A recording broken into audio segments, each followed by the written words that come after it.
السلام علیکم دوستو، اے آر جی فین کیم میں خوش آمدید۔ دوستو، بالی ووڈ کے کنگ عامر خان نے ایک پروگرام میں اپنے بچپن کو یاد کرتے ہوئے بتایا کہ ان کا بچپن بہت غربت میں گزرا، جس کے بارے میں سوچ کے انہیں آج بھی تکلیف ہوتی ہے۔ ان کا کہنا تھا کہ ان کے والد پروڈیوسر تھے اور بہت سیدھے مزاج کے انسان تھے۔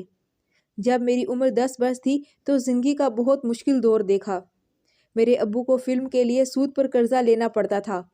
وہ اتنے سادہ انسان تھے کہ یہ بھی نہیں سمجھ پائے کہ اتنا زیادہ قرضہ نہیں لینا چاہیے تھا۔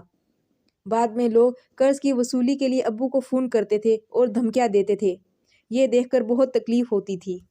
عامر خان نے پروگرام میں یہ بھی بتایا کہ ان کی والدہ ہمیشہ ان کے لیے اور اپنے لیے لمبے کپڑے خریدا کرتی تھی تاکہ زیادہ عرصے تک چل سکیں۔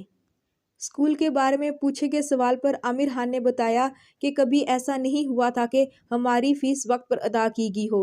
حالانکہ بچپن میں میری اسکول کی فیس ہی 10 روپے تھی، لیکن والد کے پاس اتنے پیسے بھی نہیں تھے کہ وہ میرے اسکول کی فی ادا کر سکیں۔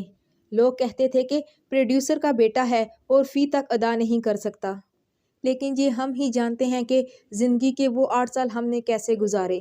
دوستو، آپ کو آج کی ویڈیو کیسی لگی ہمیں ضرور بتائیے گا، اور ویڈیو کو لائک اور چینل کو سبسکرائب کرنا نہ بھولیے گا۔